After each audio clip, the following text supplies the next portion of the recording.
Channel को subscribe करो पहले। हाँ जल्दी करो, मुझे पता है कि आप लोग नहीं करते। सुख और दुख तो महज मुसाफिर है जो आते जाते हैं। तुम वो समंदर हो जिसके भीतर दोनों ठहर नहीं पाते हैं। दूसरा है, ना मंदिर में सुकून है, ना महफिल है, बाजार में वो बात है, वहां खत्म हो जाते हैं सब चुनाव, असली शांति उसी के साथ है। दर्द हो या खुशी, तीसरा है, दर्द हो या खुशी तुम सिर्फ दूर खड़े होकर देखने वाले हो। दुनिया तो एक नाटक है, तुम तो बस इसे जानने वाले हो। चौथा है, भागना छोड़कर जरा ठहर और अपने ही भीतर तू जाग जा। भागना छोड़कर जरा ठहर, अपने ही भीतर तू जाग जा। जो खोया ही नहीं है, जो खोया ही नहीं कभी, उस अमूल्य साक्षी स्वरूप को देख के जा। 3 प्रश्नों का जवाब आपको कमेंट में अवश्य देना है। फर्स्ट है, साधु ने दुखी व्यक्ति को सुख और दुख से अलग होने का क्या प्रमाण दिया। दूसरा है, ईश्वरचंद्र विद्यासागर नाटक देखते समय क्या भूल गए जो खलनायक ने उसके जूते को अपना सबसे बड़ा पुरस्कार मान लिया। तीसरा है, कबीर के पुत्र कमाल की वितरागता अचुनाव की स्थिति में हमें क्या सिखाती है।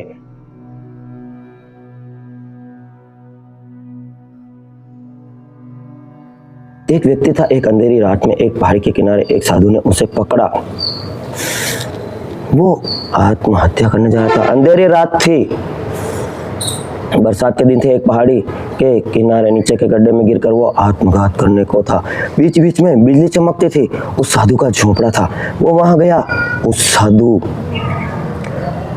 साधु ने कहा, साधु से कहा उसने कि मुझे रोकने का क्या प्रयोजन है, क्यों आए हो। उस आदमी कौन सी बात कहने का मन। साधु ने कहा, मुझे एक बात कहने का मन है। मुझे ऐसा प्रतीत होता है कि आप जीवन से निराश हो गए हैं और समाप्त करना चाहते हैं। अन्यथा इस रात को, इस अंधेरे में, इस पहाड़ी पर कोई नहीं आता। फिर 2-3 बार बिजली चमकी और मैंने देखा कि आप किनारे पर खड़े होकर, जरूर मन में कोई बड़ी चिंता है तुम्हारे और बेचैनी चल रही है।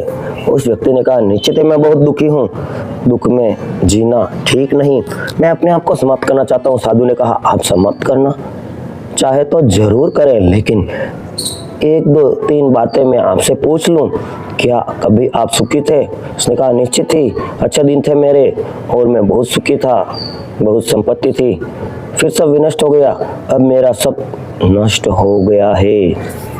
वह व्यक्ति बोला, अब मेरे पास कुछ भी नहीं है, मैं बहुत दुख में हूँ। वो साधु जोर जोर से हंसने लगा और उसने कहा कि मैं जाता हूँ, एक ही बात मुझे कहनी है, कभी तुम सुख में थे, अब तुम दुख में हो। निश्चित ही तुम सुख और दुख दोनों से अलग होंगे, नहीं तो सुख और दुख दोनों में यात्रा कैसे कर सकते थे।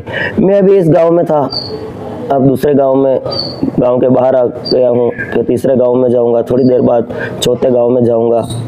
तो ये सब गांव अलग अलग है, तभी तो मैं एक गांव से दूसरे गांव में यात्रा करता हूँ। मैं सुख दुख में चलाता हूँ, सुख दुख में आ जाता हूँ। निश्चित ही सुख दुख से अलग होना चाहिए अपना शरीर, जैसे मैं अलग हूँ। मैं आपको गांव ही हो जाऊं तो फिर दूसरे गांव में कैसे जाऊं। अगर इस भवन में हूँ और भवन ही हो जाऊं तो फिर भवन से कैसे जाऊंगा। जो आदमी भवन के भीतर आ सका है वह भवन से अलग है, वो भवन के बाहर भी जाएगा, भवन से अलग है।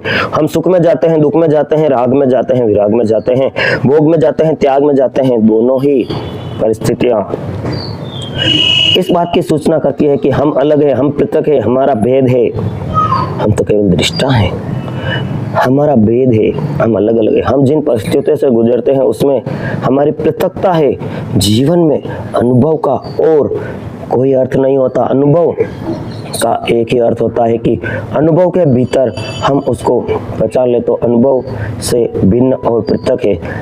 जो आदमी उसे न पहचान पाए वह अप्रौढ़ होता है और बचपन में ही मर जाता है। बहुत कम है जो लोग ठीक से वृद्ध होकर मरते हैं, अधिक लोग बच्चे ही मर जाते हैं, क्योंकि अनुभव का सबसे महत्वपूर्ण बिंदु उनसे अपरिचित रह जाता है। यह द्वंद्व के बीच हमेशा चुनाव करते रहते हैं, इसे चुनते हैं, उसे छोड़ते हैं, उसे छोड़ते हैं, इसे चुनते हैं, लेकिन कभी भी उसे देख नहीं पाते कि चुनाव के पीछे खड़ा वह अलग है।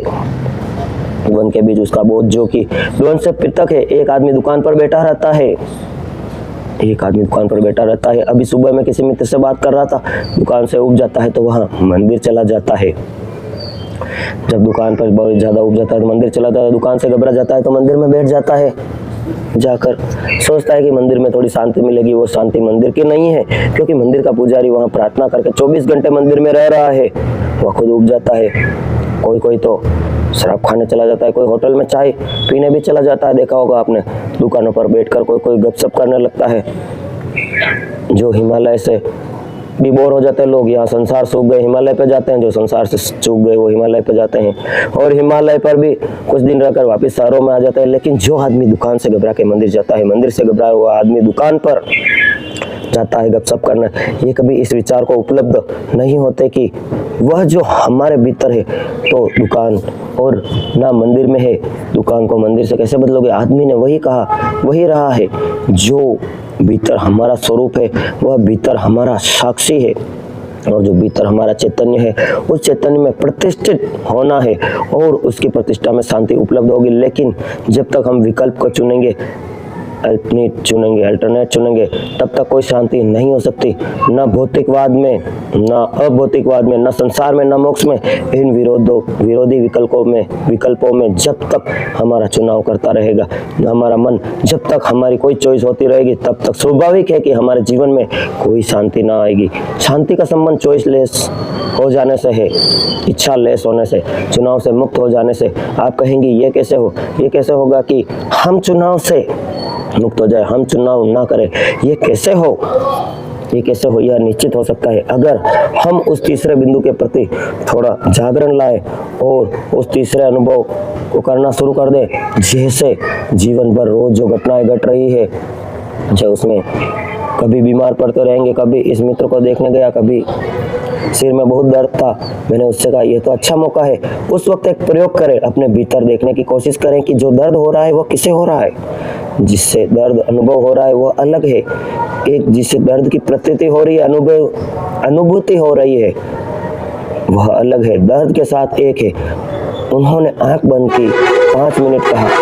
ये आश्चर्य की बात है, मैं जानने वाला तो अलग मालूम होता है, असल में उस चीज को आप जान ही नहीं सकते जिसके साथ आप एक हो, केवल आप अलग हो। मैं आपको देख रहा हूँ, इस बात का प्रमाण यही है कि मैं आपसे अलग हूँ।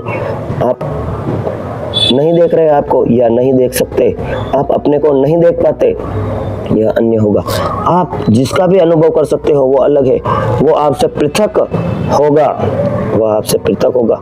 आप अपने को देख रहे हैं, कोई रास्ता नहीं है। जो जिन चीजों को आप अनुभव कर सकते हैं, अनुभव करने के कारण वे आपसे पृथक है, आपसे अन्य है, अलग है। अगर पैर में आपको दर्द है तो थोड़ा अनुभव करें, देखें तो आपको याद होगा आप देखने वाले हैं और पैर का दर्द अलग है। और जैसे जैसे इसका अभ्यास गहरा होगा आप पाएंगे कि दर्द शरीर पर हो रहा है, शरीर से क्रमशः पृथकता बढ़ रही है। अगर आप स्पष्ट रूप से भीतर हमेशा जब भी कोई ज्ञान हो, जब भी कोई अनुभव हो, उसे एक पृथकता का अनुभव करें। तो आप रास्ते पर चल रहे हैं तो जरा भीतर अपने देखें, चेतना जो चल रही है या चलने को जान रही है। आप बहुत हैरान होंगे, भीतर जो चेतना है वो चल नहीं रहा, केवल चलने को जान रहा है, शरीर चेतना जान रही है। आप खाना खा रहे हैं तो खाते वक्त अनुभव करें और स्मरण करें कि आपकी चेतना खाना खा रही है या आपका शरीर, क्या वो आपको स्पष्ट ज्ञात है खाना शरीर में जा रहा है?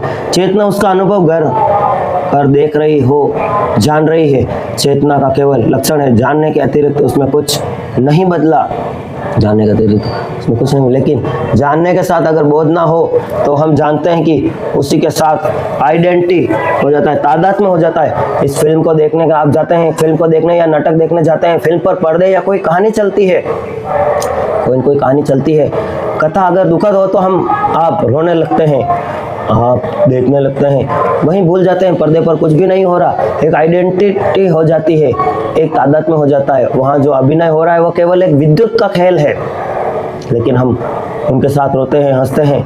लेकिन उस अभिनय में उन चित्रों को भी आप चित्रों में तल्लीन से खो जाते हैं।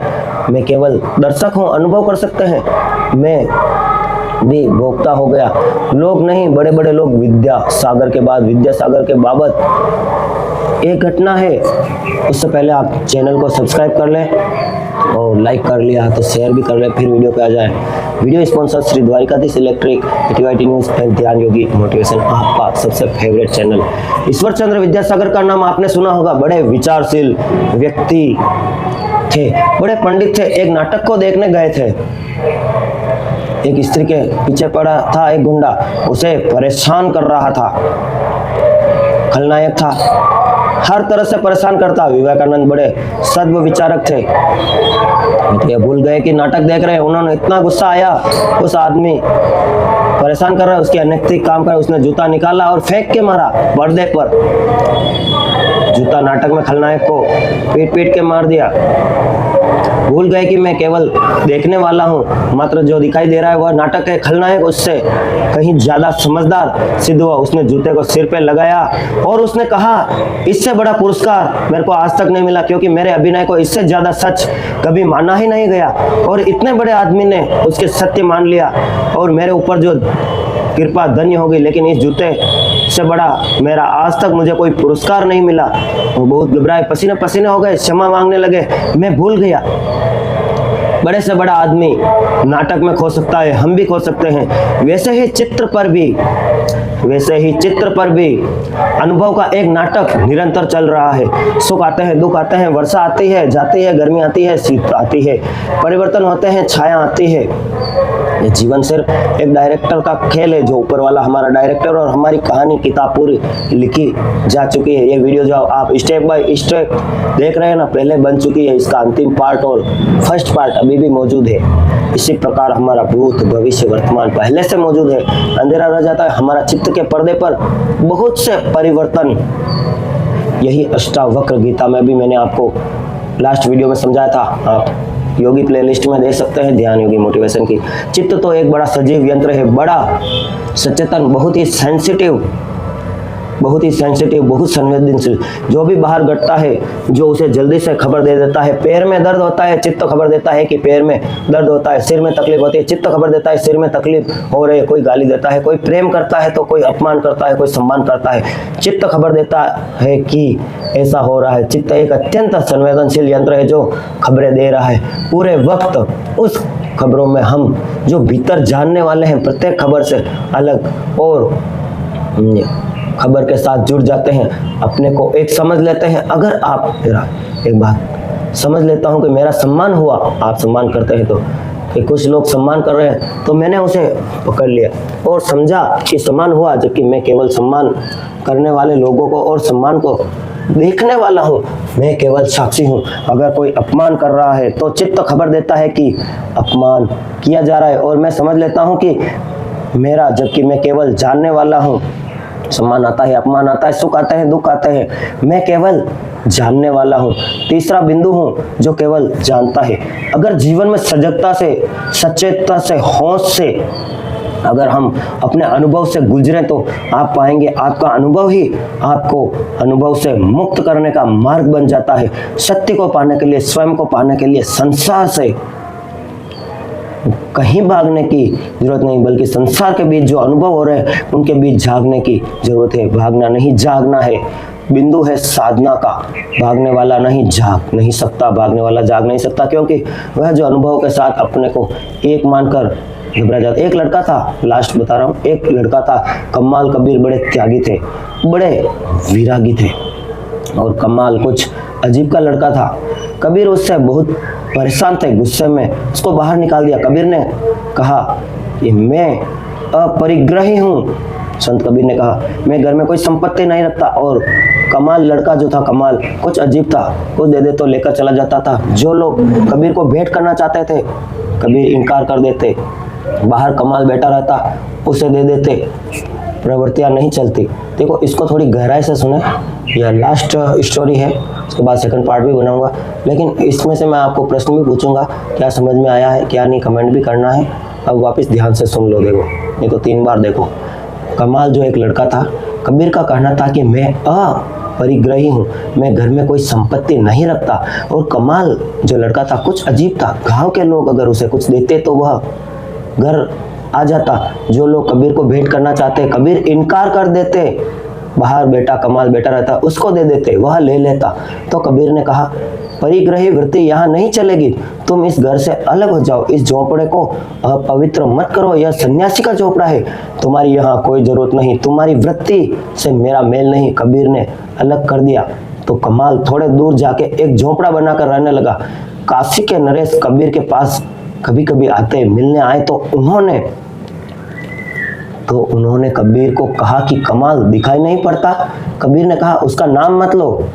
नालायक का, उससे मेरा कुछ मेल नहीं बैठता, वह कुछ बड़ा लोभी प्रकृति का है, जो कोई कुछ दे ले लेता है, जो भी कुछ देता है वह ले लेता है। तो नरेश राजा उठ के वहां से निकले तो कमाल से भी लौटते हुए मिलने गए, देखने के लिए कि कहाँ तक बात सच है। उन्होंने बहुत बहुमूल्य हीरा कमाल को भेंट किया, बहुत बहुमूल्य था। जाके कमाल को नमस्कार किया तो हीरा रखा तो कमाल ने कहा कि कहाँ से लाई, एक पत्थर लाए और कुछ और लाना तो कुछ उपयोग का भी हो। उस कमाल ने कहा कि ये क्या लाए। उन्होंने राजा ने हीरा दिया, ये कहाँ से लाए। वो हीरा बहुत बेहद कीमती था। उसने कहा, ये पत्थर लाए, ये क्या काम का है, कुछ और लाना, कुछ उपयोग भी हो सके।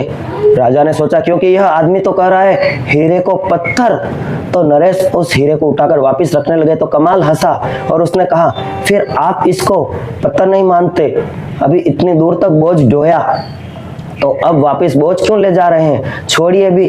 तो नरेश को बहुत चिंता हुई, राजा को बहुत चिंता हुई, ख्याल होता है कि ये लड़का बेईमान मालूम होता है, यह कोई बड़ा होशियार है, अब वापस रखवा रहा है हीरा। कुछ बातचीत में बड़ी होशियारी मालूम होती है। पहले तो उसने कहा कि ये पत्थर क्या करूंगा मैं, अब वह कहता है कि पत्थर है तो छोड़ जाइए। नरेश ने पूछा, अच्छी बात है, अब इसे कहाँ रख दूं। कमाल ने कहा, तो फिर ले जाइए। जब आप पूछते हैं कहाँ रख दूं तो फिर आप इसको पत्थर नहीं मानते, फिर आप इसको मानते हैं कि इसका कोई मूल्य, कहाँ रख दूं तो फिर आप ले जाइए, लड़के ने बोला। राजा कुछ हैरान हुआ, इस बीच कुछ तय करना मुश्किल हो रहा था, फिर भी नरेश ने उसको उसके झोपड़े में खोस आया। सोनाली का झोपड़ा था, उसके छप्पर में हीरे को रख दिया। चलते वक्त उसने कहा कि मैं हीरा यहाँ रख जाता हूँ। कमाल ने कहा, तुम्हारी मर्जी, लेकिन मैंने तो कहा कि हीरा है ही नहीं, पत्थर है, तो फिर तुम बार बार मुझे जताते क्यों हो कि तुम बहुमूल्य हीरा लाए हो। भाई उसे ले जाओ, पत्थर समझते हो तो छोड़ दो। नरेश राजा उसे खैर उस झोपड़ी में खोस आया और चला गया। आगे जाते उसने वजीर से कहा कि इधर पीठ फेरी, वहां हीरा निकाल लिया गया होगा, क्योंकि वह आदमी तो बहुत होशियार मालूम पड़ता है, बातचीत में और कोई खास बातचीत मालूम नहीं। राजा उसने कहा 2 4 8, कुछ काम लेकर उलझ रहा। इधर पीठ फेरी और हीरा निकाल लिया होगा, क्योंकि वह आदमी तो बहुत होशियार था, मालूम पड़ता है बातचीत में कोई और खास बातचीत नहीं मालूम होता है। राजा उसने कहा 2 4 8 दिन में चलेंगे, वापस 8 दिन में चलेंगे। कुछ काम में उलझा रहा, 6 महीने बाद गया और कमाल से पूछा, एक हीरा में बैठ कर गया था, वह कहाँ है। कमाल ने कहा, मैंने आज तक किसी की भेंट ना ली और ना किसी की भेंट इनकार की, ना तो मैंने किसी की भेंट इनकार की ना ली। कमाल ने कहा, मैंने कभी किसी की भेंट ना ली और ना किसी की भेंट इनकार की। भेंट लेने वाले लोग भी हैं, भेंट को इनकार करने वाले लोग भी हैं, मैं उन दोनों से पृथक हूँ। क्षमा करें, मुझे ना आप कभी कुछ दे गए ना कभी किसी से कुछ लिया। उसने कहा, आप कैसी बात करते हैं, मैं हीरा रख के गया था। उस लड़के को राजा बोले, इस झोपड़े के छप्पर में। कमाल ने कहा, अगर कोई ना ले गया हो तो छप्पर देख लो, कोई जुम्मा नहीं। नरेश ने सोचा कि उसने निकाल लिया, अब यह तरकीब थी। वक्त उसने झोपड़े को देखा, हैरान हुआ, हीरा वहां मौजूद था, वो हीरा वहीं रखा हुआ था। इस वृत्ति को वितरागता कहता हूँ, गृहस्थ और सन्यास दोनों से अलग। वो हीरा को उस लड़के ने छुआ भी नहीं। यह अचुनाव की स्थिति है, ऐसा चित्र यह जानता है कि मैं चुन रहा हूँ। सब चुनाव तादाद में है, सब चुनाव आसक्ति है, चाहे आसक्ति भोग की हो या त्याग की, चाहे आसक्ति सुख की हो या दुख की, चाहे कपड़े की हो चाहे नग्नता की हो, चाहे घर की हो या बेघर होने की, दोनों परिस्थितियों में मैं चुनाव कर रहा हूँ। सवाल उसको देखने और जानने का है जो चुनाव करता है, उस चैतन्य को, उस चेतना को, उस होश को, अवेयरनेस को जो हमारा भीतर है, जो विकल्प चुनती है। अगर हम जीवन के सारे छोटे छोटे अनुभव में सुबह उठने से लेकर रात सोने तक इस बोध की चिंगारी को थोड़ा जगा सके तो यह कठिन नहीं है, क्योंकि कोई हिमालय पर जाने या मंदिर जाने या किसी मस्जिद जाने या बाइबल ईसा मसीह के द्वार जाने पर रोटी छोड़ने या कपड़ा छोड़ने का सवाल ही नहीं है। सवाल बड़ा है चिंगारी को भीतर जगाए रखने का। सेकंड पार्ट के लिए कमेंट करें। To be continued. दोस्तों, वीडियो में बहुत मेहनत लगती है, मेरी मेहनत को एक लाइक करें। आप सबके भीतर बैठे हुए परम पिता परमेश्वर को प्रणाम करता हूँ। To be continued. Thanks for watch. Love you all friends. Electrical सभी प्रकार के कूलर होलसेल रेट पर, शानदार कूलर और पंखे, पंखुड़ियाँ और रवि फैन होलसेल रेट पर। कार्टून लेने पर नली बंडल, कूलर, नली, ओरिएंट एग्जॉस्ट फैन, एमडो मोटर, एक छत के नीचे रवि फैन, बहुत ही हाई स्पीड में लॉन्ग रवि फैन। देख सकते हैं आपकी स्पीड, आप इसकी स्पीड देख सकते हैं, एकदम शानदार स्पीड है इसकी। और आपको देख सकते हैं एकदम ये जो स्पीड इसकी आप देख सकते हैं, पूरा फीता उड़ने लगा है। Dwarkadhish electric and power tools, refrigeration and light house, सभी चीज़ एक छत के नीचे। जंबो कूलर की मोटर हो, कैपेसिटर बॉक्स हो या हैंड ब्लेंडर एप्पल के, रोड हो, बेरिंग कार्टून लेने पर विशेष छूट। द्वारिकाधीश इलेक्ट्रिक, चंगेड़ी रोड, अखाड़ा मंदिर रोड, फतेहनगर। द्वारिकाधीश इलेक्ट्रिकल, सभी प्रकार के ग्रिल कार्टून लेने पर विशेष छूट। 12 इंची, 18 इंची, 12 इंची स्पाइस कार्टून लेने पर विशेष छूट। पंखे की जाली, ओरिजिनल स्पेयर पार्ट्स, ओरिएंट पंखुड़ी, ओरिएंट एसी और फ्रिज के ये पाइप, सभी प्रकार के स्टेटर, मथानिया कार्टून, ए स्टार कार्टून, पंखुड़ी कार्टून होलसेल रेट पर। सभी प्रकार की पंखुड़ियाँ थोक में। Dwarkadhish electric and power tools. Channel को सब्सक्राइब करो पहले। हाँ जल्दी करो, मुझे पता है कि आप लोग नहीं करते।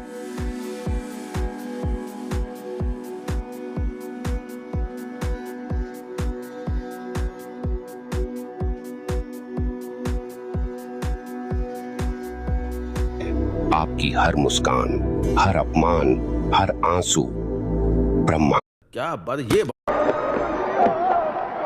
दोस्तों अपनी राय दें और हमें कमेंट अवश्य करें। धन्यवाद।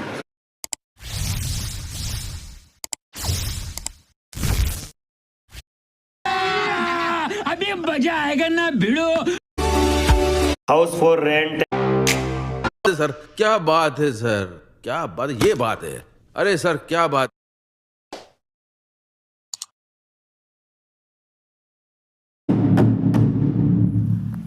सबर करो, बोला धक्का मुक्की। मजा आया। ध्यान Yogi motivation YouTube channel subscribe करें। हाँ बिल्कुल, इसे शेयर करें ताकि हर कोई इन वीडियो से शांति और सुकून पा सके।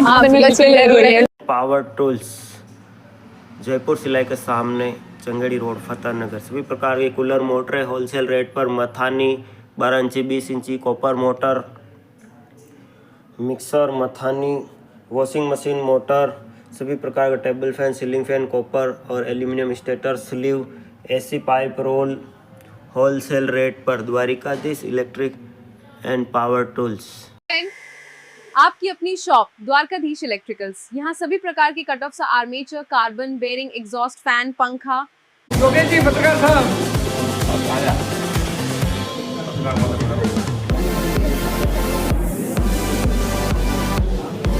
एक नया मिक्सर लेना है। योगी भैया के यहाँ को तमसा की दुकान पे हर चीज ओरिजिनल मिलती है। मिक्सर, पंखा या कूलर सब मिलेगा। शांति कोई बाहरी खोज नहीं है, यह आपके भीतर की यात्रा है। जिसे आप बाहर ढूंढते हैं वह सिर्फ एक भ्रम है। अपने अंतर मन में उतरें और अनंत शांति को पाएं। ध्यान योगी।